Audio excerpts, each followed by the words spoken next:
নমস্কার বন্ধুরা, good morning. দুষ্টু মিষ্টি হোম কুকিং চ্যানেলে আপনাদের সকলকে স্বাগত জানাই। আশা করি আপনারা সকলেই ভালো আছেন, আমরাও ভালো আছি।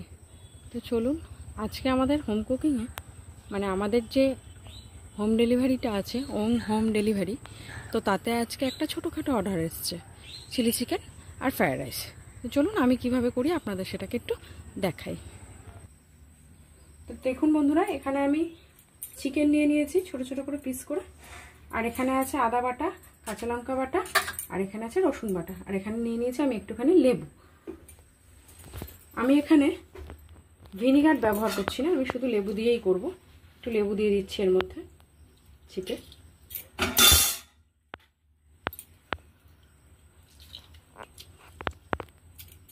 লেবুটার মধ্যে একটু বীজ ছিল, সেটা ফেলে দিই, খেয়াল করিনি আগে।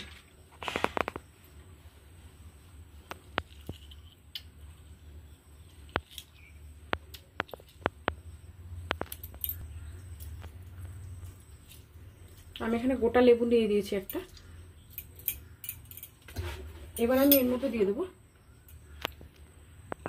আদা বাটা, একটু পরিমাণ মতো বুঝে দিতে হবে এটা। আর দিয়ে দিচ্ছি এখানে 2 চামচ কাঁচা লঙ্কা বাটা। এখানে দিয়ে দিচ্ছি 1.5 চামচ মতন রসুন বাটা। এবার আমি এর মধ্যে দিয়ে দিচ্ছি স্বাদ মতন নুন। এবার আমি একটু দিয়ে দিচ্ছি শুকনো লঙ্কা গুঁড়ো, অল্পই দেবো। দিচ্ছি ধনে জিরে গুঁড়ো। দিয়ে আমি এটাকে ভালো করে ম্যারিনেট করে 8 ঘন্টা অন্তত রেখে দেবো। ভালো করে ম্যারিনেট করে নিই। এটা আমি ম্যারিনেট করে রেখেছি, এটাকে আমি 8 ঘন্টার জন্য এবার চাপা দিয়ে রেখে দেবো। চলুন, 8 ঘন্টা পরে আমি এই ঢাকনাটাকে খুলে নিচ্ছি। ঢাকনাটাকে খুলে নিয়ে আমি এর মধ্যে দিয়ে দেবো কর্নফ্লাওয়ার।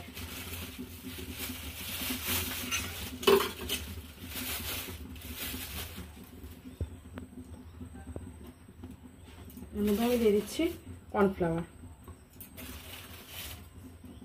এবার তার মধ্যে আমি দিয়ে দেবো 2টো ডিম।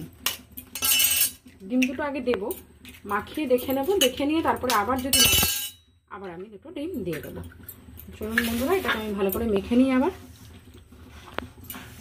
দেখুন বন্ধুরা, আমার এটা মাখা হয়ে গেছে। আর পিসগুলো দেখে নিন, এরকম বড় বড়ই আছে, একেবারে ছোট নয়। আর আমি এখানে আগে থাকতে তেলটা গরম করতে দিয়েছি। চলুন আমি এবার এর মধ্যে একটা একটা করে ছেড়ে দেবো। তেলটা একটুখানি গরম হোক, আগে থাকতে দিলেও পুরোটা গরম হয়ে ওঠেনি এখনো, একটু গরম হোক তারপরে দিয়ে দেবো এর মধ্যে। বন্ধুরা, তেলটা আমার গরম হয়ে গেছে। এবার আমি পকোড়াগুলো একটা একটা ছেড়ে দেবো। পকোড়াগুলোর গায়ে একটু মশলাটা ভালো করে মাখিয়ে নেওয়ার চেষ্টা করব, দিয়ে একটা একটা করে ছেড়ে দেবো।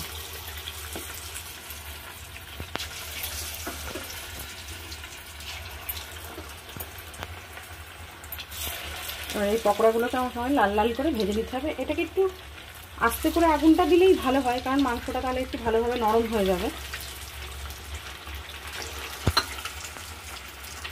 চলুন বন্ধুরা, এটা ভাজা হোক। দেখুন পকোড়াটা আমার ভাজা হয়ে গেছে, লাল লাল করেই ভাজা হয়েছে। পকোড়াটা আমি এবার দিয়ে দেবো। পকোড়াটা লাল লাল করে ভেজে নিলে বেশ দেখতেও ভালো লাগে।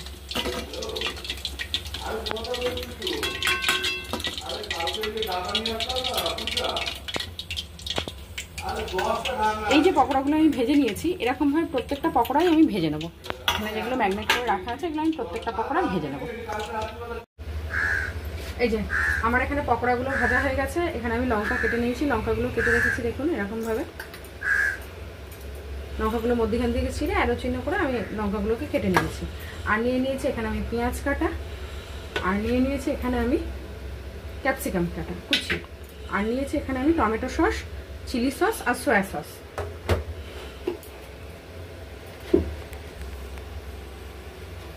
বন্ধুরা, আমি ছোট কড়াইতে পকোড়াগুলো ভেজে নিলাম। এবার আমি দিয়েছি বড় কড়াই, কারণ এতগুলো সরঞ্জাম ওর মধ্যে ধরবে না। তো এইটার মধ্যে আমি এখন দিয়ে দেবো এই কেটে রাখা পেঁয়াজটা। পেঁয়াজটাকে কেটে এরকম করে আমি একটা একটা পাপড়ি বার করে নিয়েছি। এবার এটা আমি দিয়ে দেবো। না, তেলটা আমার গরম হয়ে গেছে, কড়াইতে তেল দিয়েছি। ছোট কড়াইটাই হতো না, এটা ওই জন্য বড় কড়াই নিয়েছি। এর মধ্যে আমি একটু আদা বাটা, একটু রসুন বাটা দিয়ে দিচ্ছি, তারপর একটু আদা বাটা দিয়ে দিচ্ছি, দিয়ে এটাকে আমি একটু ভালো করে নেড়ে নেবো।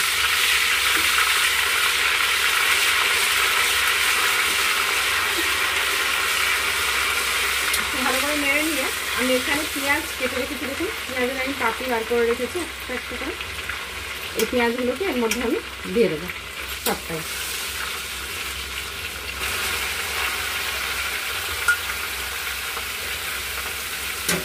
এবার পেঁয়াজটাকে আমি নেড়ে চেড়ে ভালো করে একটু ভেজে নেব।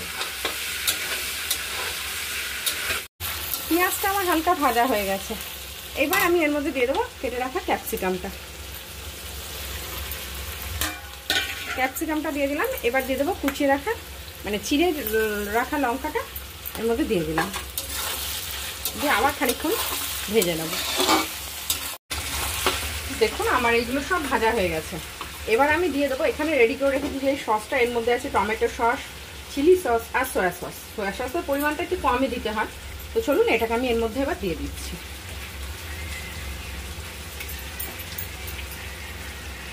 দিয়ে এটাকে একটু ভালো করে নেড়ে নেবো।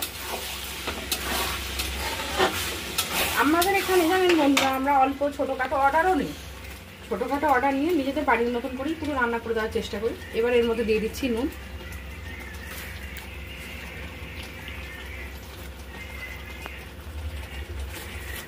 আবার একটু নেড়ে দিচ্ছি।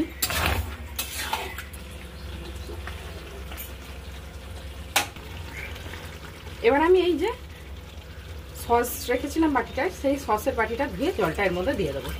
জলটা একটু পরিমাণ মতন দিতে হবে বুঝে। এবার খানিকক্ষণ নেড়ে নেব, নিয়ে এটাকে চাপা দিয়ে দেবো একটু। জলটা ফুটে উঠলেই পকোড়াগুলো দিয়ে দেবো। ঝোলটা আমার ফুটে গেছে, এবার আমি ভেজে রাখা চিকেন পকোড়াগুলো এর মধ্যে দিয়ে দেবো। এইরকম পকোড়া ভেজে এমনি এমনিই শুধু খাওয়া যায়। চিলি চিকেনটা দেখতে কি সুন্দর হয়েছে, কালারটা দেখেছেন কি সুন্দর, দেখেই মনে হচ্ছে একটু খেয়ে নিই। তো বন্ধুরা চলুন, চিলি চিকেন আর ফ্রাইড রাইস যখন সার্ভ করবো, আবার প্যাকেট করবো যখন, তখন আবার আপনাদের একটু দেখিয়ে দেবো। চিলি চিকেনটা আমার পুরো রেডি হয়ে গেছে। দেখুন বন্ধুরা কত সুন্দর হয়েছে, গ্রেভিটাও খুব সুন্দর থকথকে হয়েছে, একেবারে পাতলা হয়নি। আর ঠান্ডা হলে তো আরেকটুখানি টেনে যাবে, সেক্ষেত্রে তখন আরেকটু থকথকে হয়ে যাবে। তো চলুন আমি চিলি চিকেনটা এবার নামিয়ে ফেলি।